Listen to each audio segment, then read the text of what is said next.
दोस्तों स्वागत है आपका बिहार न्यूज़ में। दोस्तों मैं हूं फिरदौस गनी और आप देख रहे हैं केडीवी लाइव। दोस्तों आज हो चुका है 9 फरवरी 2022। तो आज की बिहार की टॉप न्यूज़ लेकर आए हैं आपके लिए। दोस्तों वीडियो स्टार्ट करने से पहले आपसे एक रिक्वेस्ट है, अगर आप नए आए हैं इस चैनल पर तो फिर चैनल को सब्सक्राइब करके बेल आइकन को प्रेस कर दीजिए और साथ में वीडियो को लाइक कर दीजिए, अपने दोस्तों के साथ शेयर भी कीजिए। तो चलिए दोस्तों स्टार्ट करते हैं आज की पूरे बिहार की टॉप न्यूज़। दोस्तों आज बिहार न्यूज़ में सबसे पहले बात करते हैं कि अब बिहार के सरकारी स्कूल में पढ़ने वाले बच्चे भी बड़े बड़े खेलों में शिरकत करके देश के लिए मेडल ला सकेंगे। जी हां, हम ये बात यूं ही नहीं कर रहे हैं। दरअसल सरकार ने इस ओर कदम आगे बढ़ा दिया है। स्कूलों को पैसे जारी कर दिए गए हैं जिसके जरिए स्कूलों में बड़े बड़े खेलों का आयोजन किया जा सके ताकि बच्चे खेलों में बेहतर कर सके। बिहार की सरकार अब स्कूलों में भी खेलकूद को बढ़ावा देने के लिए अलग से राशि की व्यवस्था करने जा रही है। यह सभी प्राथमिक विद्यालय को 5,000, मध्य विद्यालय को 10,000 और हाई स्कूल को 25,000 की राशि का आवंटन किया गया है। अब सरकारी स्कूलों में भी प्राइवेट स्कूलों की तरह बेहतर खेल का आयोजन विद्यालय प्रबंधन के द्वारा किया जा सकेगा।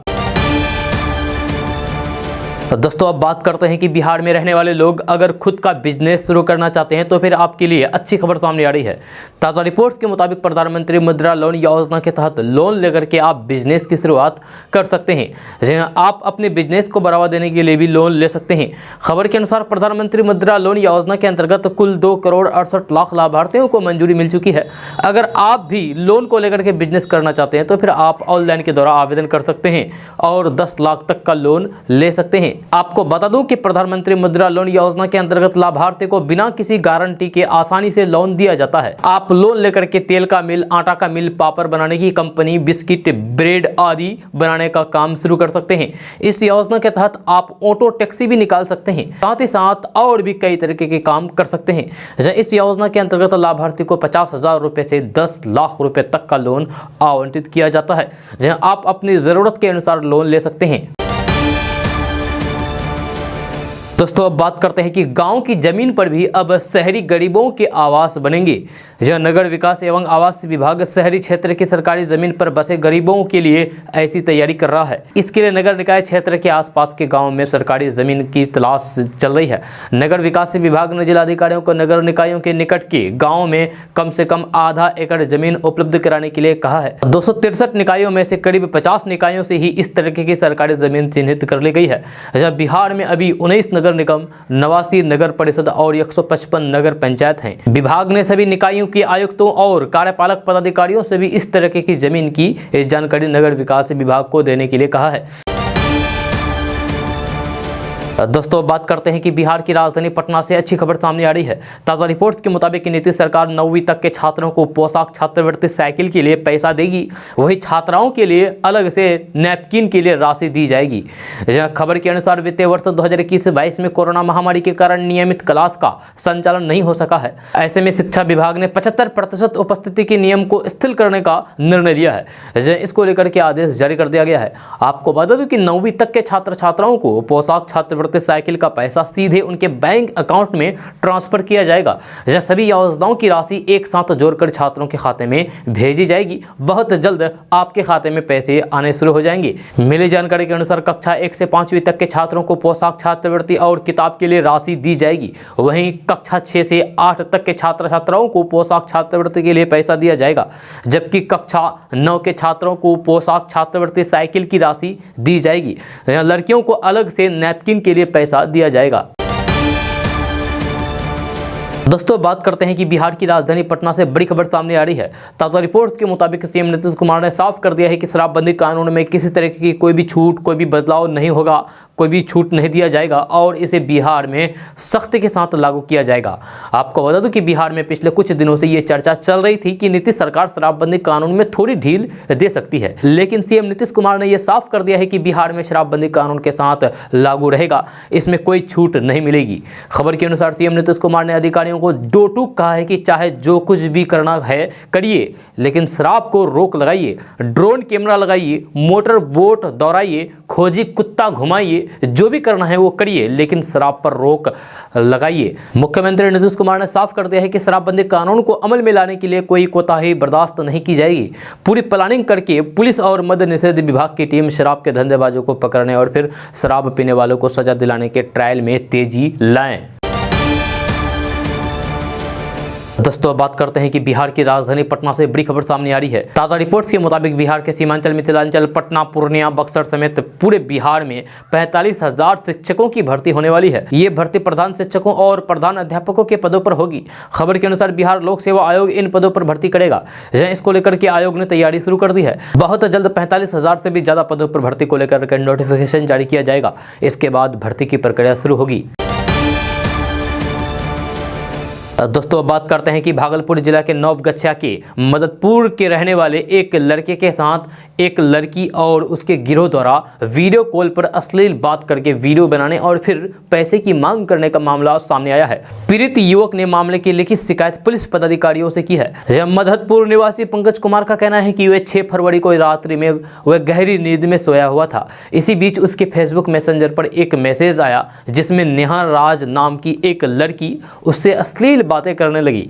इसी बीच उसने वीडियो कॉल कर दिया और उसे न्यूड फोटोग्राफ दिखाने लगी। वह कुछ समझ पाता, इसी दौरान उसका वीडियो बना लिया गया और उससे ₹51,000 की मांग करने लगी। सोमवार को दिल्ली द्वारकापुरी के एक कथित डीएसपी ने उसे फोन किया और एक व्यक्ति का नंबर देकर के वीडियो डिलीट करने को कहा। जब उसने उस व्यक्ति से बात किया तो फिर उसने 11,500 रुपए की मांग की गई। इधर पुलिस पदाधिकारियों ने मामले में कार्रवाई करने का आश्वासन दिया है।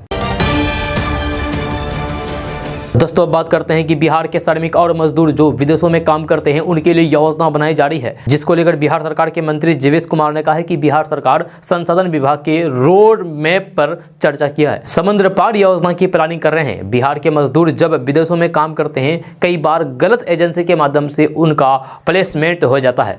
जब बिहार से बड़ी रकम बोल करके विदेशों में ले जाता है, लेकिन वहां ले जाकर के पासपोर्ट जब्त कर लिया जाता है और उनको कम रकम मिलता है, साथ ही बिहार वापसी भी नहीं होने दिया जाता है। उन्होंने कहा कि सभी समस्याओं का जिक्र हो रहा था, जहां इसकी सूचना आ रही थी। इसको देखते हुए बिहार सरकार ने भारत सरकार के सहयोग से समुद्र पार योजना श्रम संसाधन विभाग में लाने जा रही है। इस योजना के तहत बिहार श्रमिक जो विदेशों में काम कर रहे हैं उनके लिए रोजगार की व्यवस्था करेंगे। जहां श्रम संसाधन मंत्री जीवेश कुमार मिश्रा ने कहा है कि समुद्र पार योजना के तहत एक नोडल एजेंसी बहाल करेंगे। जहां वही नोडल एजेंसी के माध्यम से विदेशों में प्लेसमेंट होगी। जिस देश में वे जाएंगे उस देश की कानून और व्यवस्था के बारे में हम लोग ट्रेनिंग भी देंगे। कानून पता नहीं होने की वजह से छोटी बड़ी गलती हो जाती है जिससे उनको जेल जाना पड़ता है। उनका उद्देश्य नहीं रहता है कि वे गलती करें। आगे उन्होंने कहा है कि कम पढ़े लिखे लोग के साथ इस प्रकार की घटना ज्यादा घटती है, जहां इसकी सूचना आती रहती है। इन सब के लिए बिहार सरकार समुद्र पार योजना के माध्यम से सरकारी नोडल एजेंसी बना रही है और हम लोग आने वाले दिनों में पोर्टल भी डेवलप कर रहे हैं। दोस्तों बात करते हैं कि बीते दिनों उत्तर प्रदेश के विधानसभा चुनाव के दौरान हापुड़ में एआईएमआईएम पार्टी के प्रमुख और सांसद असदुद्दीन ओवैसी के काफिले पर हमले पर राज्यसभा में अमित शाह ने सुरक्षा और कार्रवाई को लेकर के जवाब दिया है। पुलिस ने घटना के बाद से ही रात तक दोनों आरोपियों को पकड़ लिया था और इतना ही नहीं, ओवैसी ने लोकसभा स्पीकर को ये घटना की जानकारी दी थी। राज्यसभा को जानकारी देते हुए अमित शाह ने कहा कि ना तो ओवैसी का हापुड़ में कोई कार्यक्रम था और न ही प्रशासन को उनके उस रास्ते से जाने की कोई जानकारी पहले से दी गई थी। हम एक बार फिर से ओबीसी से सरकार द्वारा दी गई सुरक्षा लेने का अनुरोध करते हैं, हमारी चिंता खत्म करें। साथ ही अमित शाह ने कहा है कि प्रशासन ने तुरंत इस मामले पर कार्रवाई की है और 2 आरोपी को गिरफ्तार किया है। यह 2 अनाधिकृत पिस्तौल और एक ऑल्टो कार बरामद की गई है। फॉरेंसिक टीम कार और अपराध स्थल की गहन जांच कर रही है और सबूत जुटा रही है। अमित शाह ने बताया है कि मामले में 2 लोगों को गिरफ्तार किया गया है। यह मामले की गंभीरता से जांच की जा रही है। जानकारी के लिए आपको बता दूं कि सांसद असदुद्दीन ओवैसी ने लोकसभा में भाषण के दौरान Z+ सुरक्षा लेने से इनकार कर दिया था, लेकिन फिर भी अमित शाह ने कहा है कि मेरी अपील है कि वे सुरक्षा लें ताकि हम चिंता मुक्त हो सके।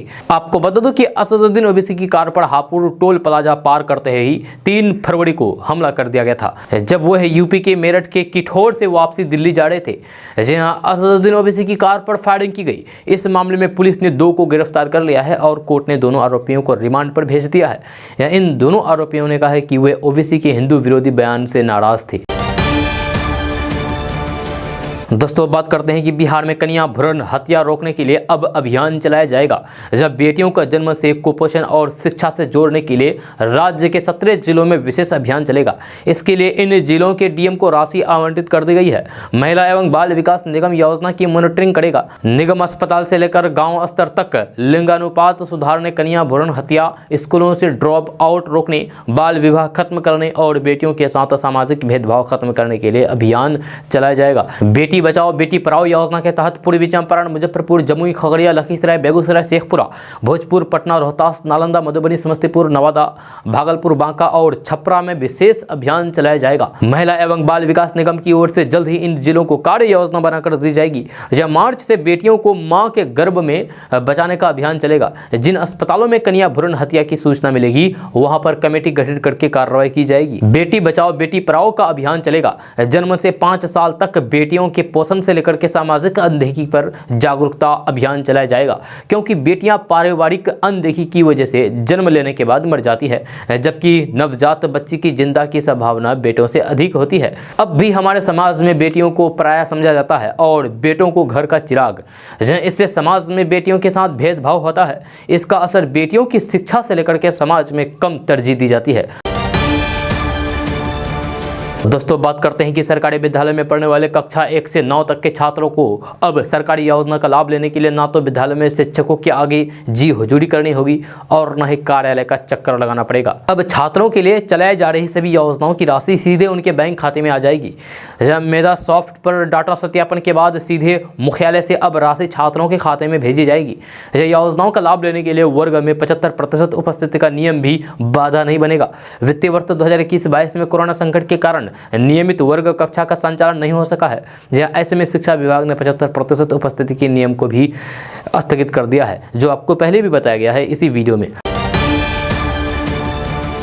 दोस्तों बात करते हैं कि मुख्यमंत्री नीतीश कुमार ने सोमवार को अजमेर शरीफ रवाना होने से पहले बिहार के अल्पसंख्यक कल्याण मंत्री जमा खान ने मुलाकात की। नीतीश कुमार ने अपने आवास में अजमेर शरीफ की चादर पोशी के लिए चादर सौंपी, जहां मंत्री जमा खान अजमेर शरीफ में हाजिर होकर के 810वें उर्स के अवसर पर सीएम नीतीश कुमार की तरफ से चादर पोशी करेंगे। सीएम नीतीश कुमार ने श्रद्धा के साथ गरीब नवाज दरगाह के लिए चादर भेंट करते हुए बिहार में खुशहाली, अमन, चैन, भाईचारे और सद्भाव का माहौल कायम रखने की दुआ मांगी है।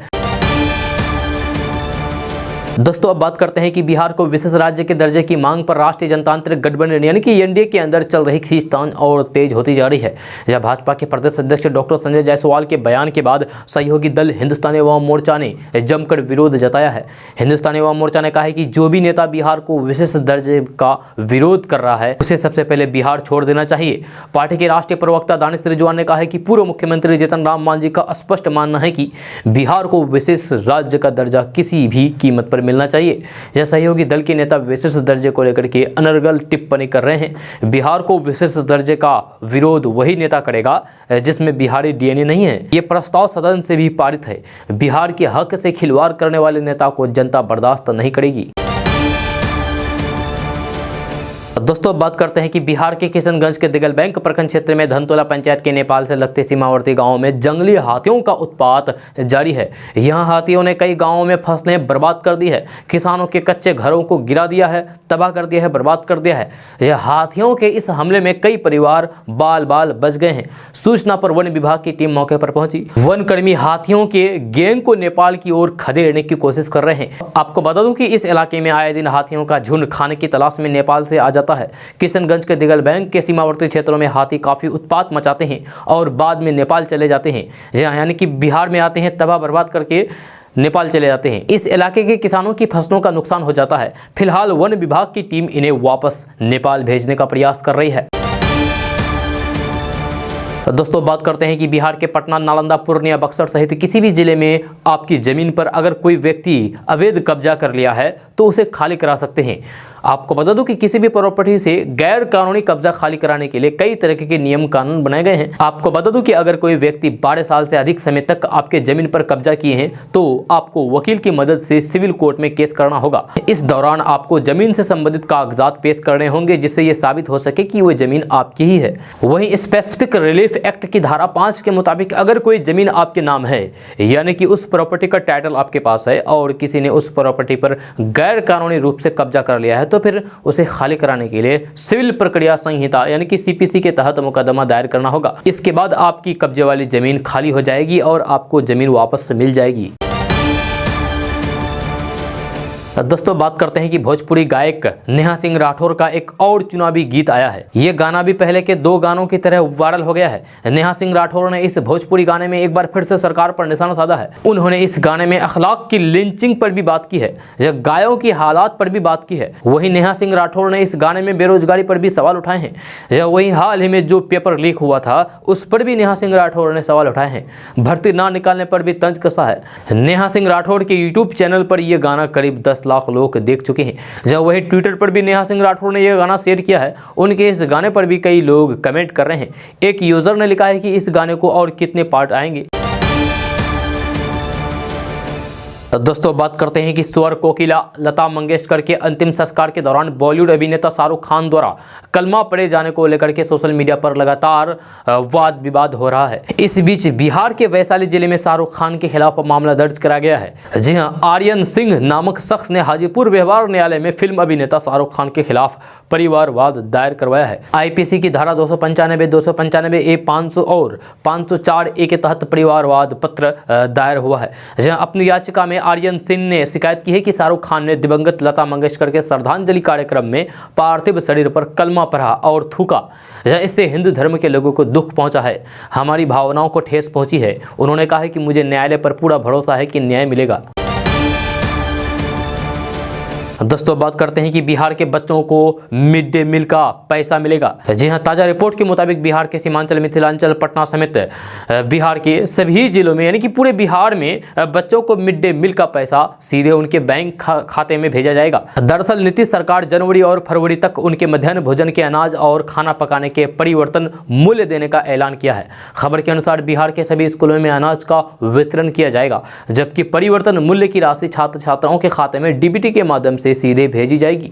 इसको लेकर के विभाग ने सभी जिलों के जिला शिक्षा पदाधिकारियों को आदेश जारी कर दिया है। आपको बता दूं कि बिहार के सभी सरकारी स्कूलों में पहली से 5वीं तक के छात्र छात्राओं को 34 दिन के मध्याह्न भोजन के एवज में 3 किलो 400 ग्राम अनाज दिया जाएगा। जहां वही डीबीटी के माध्यम से उनके बैंक खाते में परिवर्तन मूल्य के 169 रुपए ट्रांसफर किए जाएंगे। वहीं कक्षा 6 से 8 तक के हर बच्चे को 34 दिन के भोजन के एवज में 5 किलो 100 ग्राम अनाज दिया जाएगा। उनके खाते में 253 रुपए भेजे जाएंगे।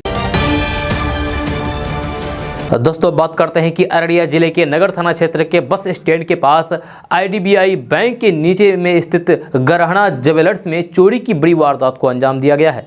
जब चोरों ने दुकान का शटर काट करके करीब 50 लाख रुपए के गहनों को चुरा लिया है। जब मामले के बाद से मार्केट में सनसनी का माहौल है। जहां उधर चोरी की बड़ी वारदात की सूचना मिलते ही मौके पर वरिष्ठ पुलिस पदाधिकारी जहां पहुंचे। एसडीपीओ मुख्यालय, डीएसपी और थाना अध्यक्ष घटनास्थल पर पहुंच चुके हैं। मामले की छानबीन की जारी है। जी हाँ, दुकान से 2 ऑक्सीजन और 1 एलपीजी सिलेंडर बरामद किया गया है। दोस्तों बात करते हैं कि बिहार को विशेष दर्जे की मांग को लेकर के एनडीए के अंदर चल रही खींचतान और तेज होती जा रही है। जब भाजपा के प्रदेश अध्यक्ष डॉक्टर संजय जायसवाल के बयान के बाद जेडीयू की तरफ से अब जवाब दिया जा रहा है। जब जेडीयू के मुख्य प्रवक्ता और पूर्व मंत्री नीरज कुमार के बाद अब जेडीयू एमएलसी खालिद अनवर ने बीजेपी पर बड़ा हमला बोला है। जी हाँ, जदयू एमएलसी खालिद अनवर ने कहा है कि बिहार की जनता ने नीतीश कुमार को उनकी काम की वजह से चुना है, हम पर किसी पार्टी ने एहसान नहीं किया है। खालिद अनवर ने कहा है कि जो बीजेपी के नेता बयानबाजी कर रहे हैं उनकी कुछ भी हैसियत नहीं है। नीतीश कुमार खुद से कुर्सी पर नहीं बैठे हैं। प्रधानमंत्री ने कई बार नीतीश कुमार को कन्विंस किया कि आप मुख्यमंत्री बन जाइए, तब वह मुख्यमंत्री बनने के लिए राजी हुए हैं। प्रधानमंत्री ने 3 बार नीतीश कुमार को कॉल किया। खालिद अनवर ने बीजेपी नेताओं की बयानबाजी पर कहा है कि जिनको जो बोलना है वो बोले, जो आरोप लगाना है लगाइए और बिहार को विशेष राज्य का दर्जा मिले। बिहार के विशेष राज्य के दर्जे की मांग हम हमेशा करते रहेंगे। दोस्तों आज भी हमारे समाज से दहेज नामक दानव खत्म नहीं हुआ है। आए दिन दहेज के लिए विवाहिता की हत्या हो रही है, कभी कैश के लिए तो कभी गाड़ी के लिए हत्या हो रही है। ऐसा ही एक घटना सामने आई है बिहार के औरंगाबाद जिले से, जहां मोटरसाइकिल के लिए पति ने गर्भवती पत्नी की गला घोट करके हत्या कर दी। अभी 9 महीने पहले ही दोनों की शादी हुई थी। घटना बिहार के औरंगाबाद जिले के सलैया थाना क्षेत्र के राजा बिघा गाँव की है, जहाँ दहेज के लोभ में एक गर्भवती महिला को उसके ही ससुराल वालों ने गला घोट करके हत्या कर कर दी। आपको बता दो कि मृतका के परिजनों ने सलैया थाने में दहेज हत्या की प्राथमिकी के लिए आवेदन दिया है। जब मृतका के पति रक्षा मंत्रालय नई दिल्ली में पदस्थापित हैं। दोस्तों बात करते हैं कि बीजेपी ने उत्तर प्रदेश विधानसभा चुनाव 2022 के लिए लोक कल्याण संकल्प पत्र नाम से मैनिफेस्टो जारी कर दिया है। यह बीजेपी के संकल्प पत्र में महिलाओं, किसानों और युवाओं को लेकर के कई बड़े वादे किए गए हैं। गृह मंत्री अमित शाह और मुख्यमंत्री योगी आदित्यनाथ की मौजूदगी में मंगलवार को इसे जारी कर दिया गया है। जब बीजेपी ने कहा है कि यदि यूपी में फिर से सरकार बनती है तो फिर अगले 5 साल में किसानों को सिंचाई के लिए मुफ्त बिजली दी जाएगी। 5,000 करोड़ रुपए की लागत के साथ मुख्यमंत्री कृषि सिंचाई योजना करने का वादा किया गया है, जिसके अंतर्गत सभी लघु और सीमांत किसानों के लिए बोरवेल, ट्यूबवेल, तालाब और टैंक निर्माण के लिए सब्सिडी दी जाएगी। बीजेपी ने प्रदेश में दोबारा सरकार बनने पर मुख्यमंत्री कन्या सुमंगला योजना के अंतर्गत वित्तीय सहायता को 15,000 से बढ़ाकर के 25,000 करने का वादा किया है। उज्ज्वला योजना के तहत सभी लाभार्थियों को होली और दीपावली पर मुफ्त LPG सिलेंडर दिया जाएगा। जहां 60 साल से अधिक उम्र की महिलाओं के लिए सार्वजनिक परिवहन में मुफ्त यात्रा की व्यवस्था की जाएगी। विधवा और निराश्रित महिलाओं के लिए पेंशन को बढ़ा करके 1,500 रुपए प्रति महीने करने का वादा किया गया है। हर कॉलेज जाने वाली मेधावी छात्रों को आत्मनिर्भर बनने के लिए रानी लक्ष्मीबाई योजना के तहत मुफ्त स्कूटी वितरित करने की बात कही गई है।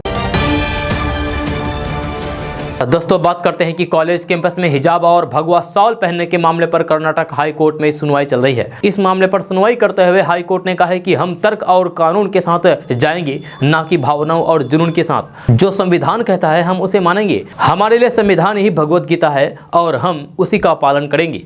वरिष्ठ वकील देवदत्त कामत ने कहा है कि हिजाब पहनना मुस्लिम संस्कृति का अहम हिस्सा है। आपको बता दूं कि कर्नाटक के उडुपी में MGM कॉलेज के भीतर छात्रों के 2 गुटों के बीच हिजाब पहनने को लेकर विवाद खड़ा हो गया था। दरअसल क्लास में छात्राएं हिजाब पहनकर पहुंची तो फिर उन्हें हिजाब की वजह से क्लास में आने से रोक दिया गया। विवाद के बाद कॉलेज को अगले आदेश तक के लिए बंद कर दिया गया है। जिस तरह से छात्र इस पूरे मामले पर विरोध प्रदर्शन कर रहे हैं, उसके बीच कर्नाटक के मुख्यमंत्री बसवराज बोम्मई ने छात्रों से शांति की अपील की है। उन्होंने कहा है कि इस मामले से जुड़े सभी लोगों से मेरी अपील है कि वे शांति बनाए रखें और छात्रों को पढ़ने दें।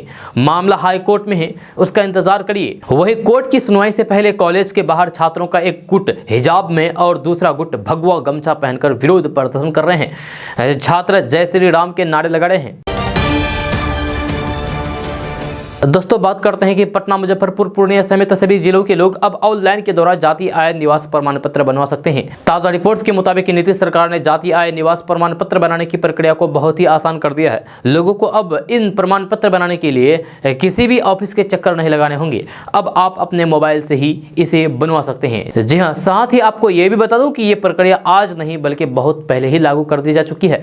जी हाँ, आपको बता दूं कि बिहार में अब अगर आप जाति आय निवास प्रमाण पत्र के लिए ऑनलाइन के द्वारा आवेदन करते हैं तो फिर राजस्व अधिकारी स्तर से जाति आय निवास प्रमाण पत्र बन करके उनके ईमेल में ID पर आ जाएगा। इसे आप डाउनलोड करके प्रिंट निकाल सकते हैं। जाति आय निवास प्रमाण पत्र बनाने के लिए आप अपने मोबाइल या फिर लैपटॉप में गूगल को ओपन करें। गूगल में जाकर के RTPS बिहार की वेबसाइट पर सर्च करें और फिर इसमें रजिस्ट्रेशन करें। आपको बता दूं कि ये वेबसाइट है serviceonline.bihar.gov.in। आपको इसी वेबसाइट में जाना होगा। दोस्तों बात करते हैं कि अररिया जिला में स्वास्थ्य सेवाओं में बेहतर काम करने के लिए आशा की भूमिका महत्वपूर्ण हो चुकी है। ग्रामीण इलाकों में भी आशा के जरिए घर घर लोगों तक जरूरी स्वास्थ्य सुविधाओं की पहुंच आसान हुई है। इन्हें अपने कार्यों में अधिक दक्ष बनाने के उद्देश्य से अररिया जिले के सभी 2525 आशा कार्यकर्ताओं को एंड्रॉयड फोन दिया जा रहा है। अररिया जिले के अलग अलग प्रखंडों में आशा कार्यकर्ताओं के बीच फोन का वितरण शुरू हो चुका है। अररिया, रानीगंज, भरगामा प्रखंड में मोबाइल का वितरण संपन्न हो चुका है। जल्द ही बचे हुए अन्य प्रखंड में एंड्रॉयड फोन वितरित कर दिए जाएंगे। दोस्तों बात करते हैं कि नेता प्रतिपक्ष तेजस्वी यादव ने हाजीपुर में कहा है कि शराबबंदी वाले बिहार में शराब की होम डिलीवरी हो रही है।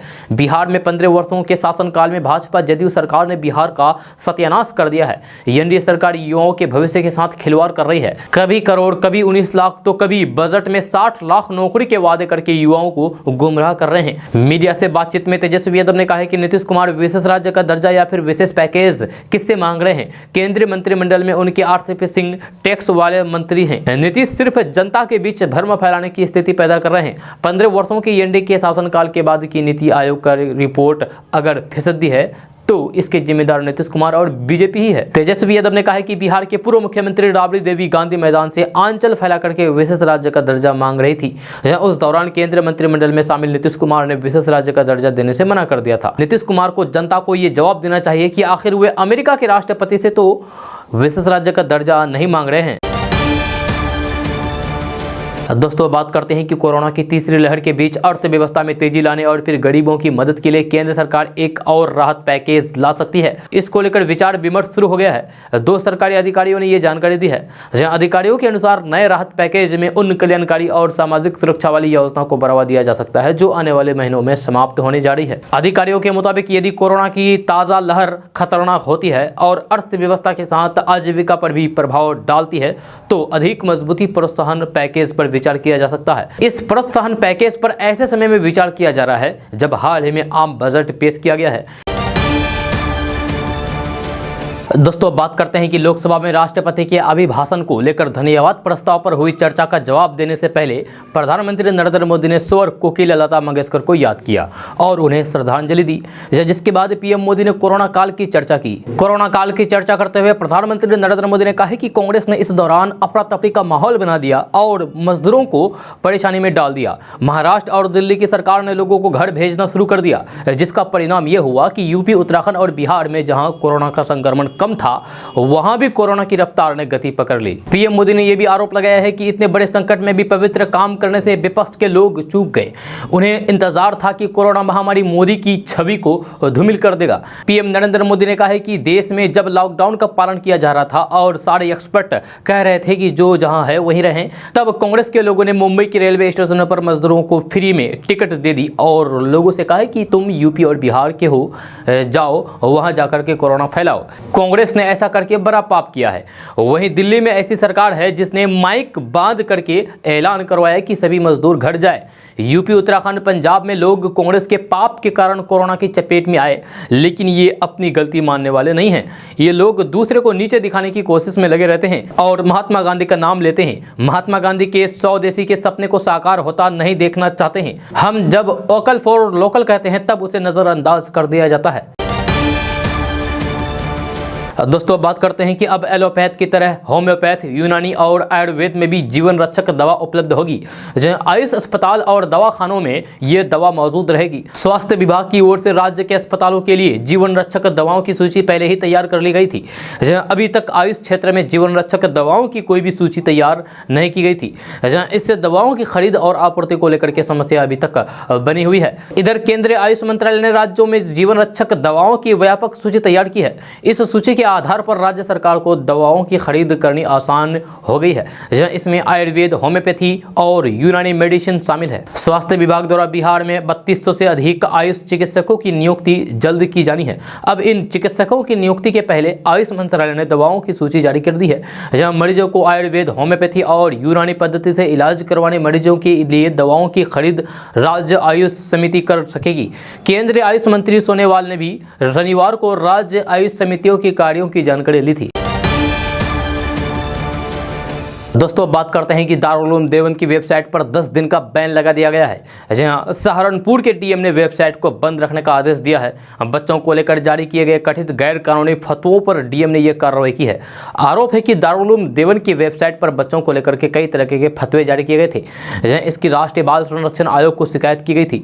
आरोप लगाया गया था कि वेबसाइट पर कई ऐसे फतवे जारी किए गए हैं जो बच्चों के अधिकारों का हनन करते हैं। इसके बाद पिछले महीने सहारनपुर के डीएम से रिपोर्ट मांगी गई थी। जहां सहारनपुर के डीएम को 10 दिन में रिपोर्ट सौंपने को कहा गया था। हालांकि अभी जांच जारी है, लेकिन फिलहाल वेबसाइट को 10 दिनों तक बैन कर दिया गया है। जहां प्रशासन की ओर से यह राष्ट्रीय बाल संरक्षण आयोग को बताया गया है कि दारुल उलूम देवबंद की वेबसाइट पर फिलहाल रोक लगा दी गई है। राष्ट्रीय बाल संरक्षण आयोग के चेयरमैन प्रियंका कानूनगो ने एक टीवी चैनल से बातचीत करते हुए इसकी पुष्टि की है और कहा है कि जांच पूरी होने तक सहारनपुर डीएम की ओर से वेबसाइट पर रोक लगा दी गई है।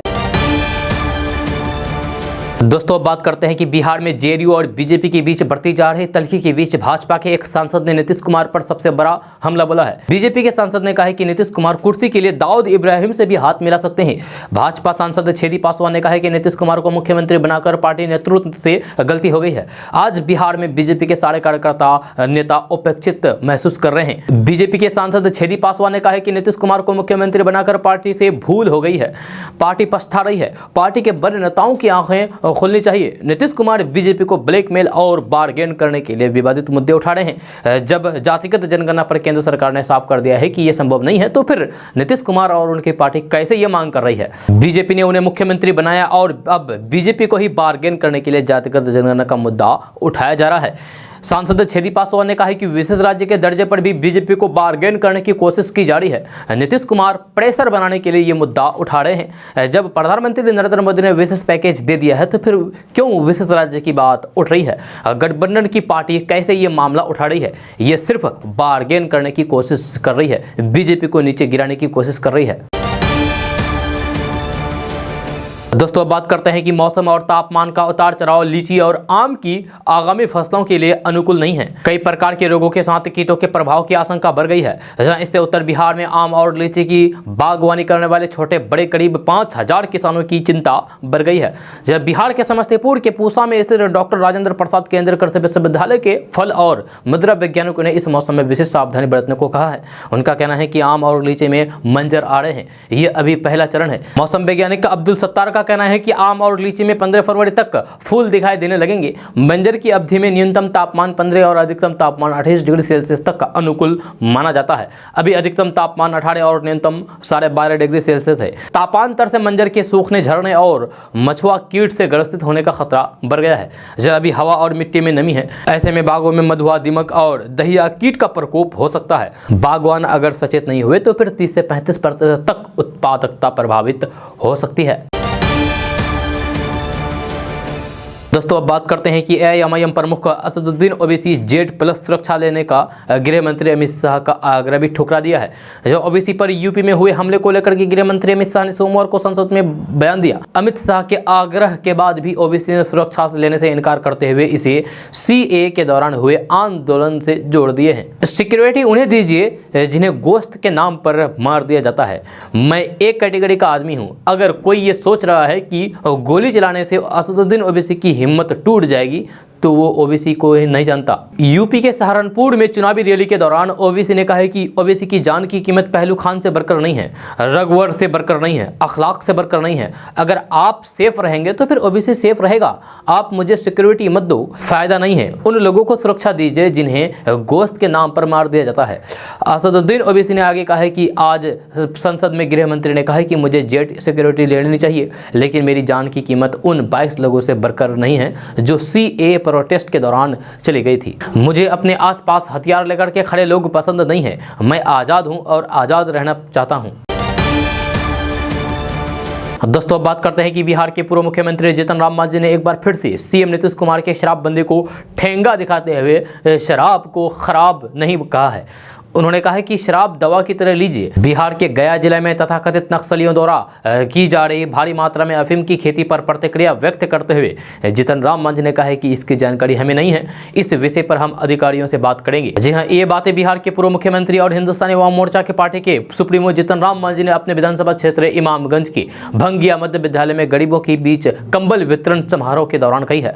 जहां उन्होंने महागठबंधन में जाने से इनकार करते हुए कहा है कि तेज प्रताप यादव ख्याली पुलाव पकाते हैं, हम एनडीए को छोड़कर कहीं जाने वाले नहीं हैं। हालांकि शराबबंदी को लेकर के उन्होंने कहा है कि मुख्यमंत्री के तमाम प्रयासों के बावजूद भी बिहार में शराब बंद नहीं हो रहा है। उन्होंने कहा है कि सुप्रीम कोर्ट और डॉक्टर ने भी कहा है कि दवा की तरह शराब लेना बुरी बात नहीं है। हालांकि उन्होंने कहा है कि मेरे माता पिता भी शराब बना करके पीते थे। जब पीने के बाद एक बार पिता ने माँ को पीट दिया, जिसके बाद माँ जख्मी हो गई थी। जीतन राम मांझी ने कहा है कि इस घटना के बाद मैं पिताजी पर भड़क गया था और कहा कि शराब पिएंगे तो हम लोग पढ़ाई कैसे करेंगे। दोस्तों अब बात करते हैं कि बिहार विधानसभा में नेता प्रतिपक्ष तेजस्वी यादव की बेरोजगारी यात्रा को लेकर सत्ता पक्ष ने उन पर तीखा हमला बोला है। बिहार सरकार के श्रम मंत्री जीवेश मिश्रा ने इसको लेकर के तेजस्वी यादव को लताड़ लगाई है। उन्होंने कहा है कि नेता प्रतिपक्ष तेजस्वी यादव खुद बेरोजगार हैं, इसलिए वे बेरोजगार यात्रा पर निकल रहे हैं, लेकिन हम लोगों के पास रोजगार है और हम लोग रोजगार के लिए लगातार काम कर रहे हैं। नीतीश सरकार में शानदार काम हो रहा है, लगातार सभी विभागों से रोजगार का सृजन हो रहा है।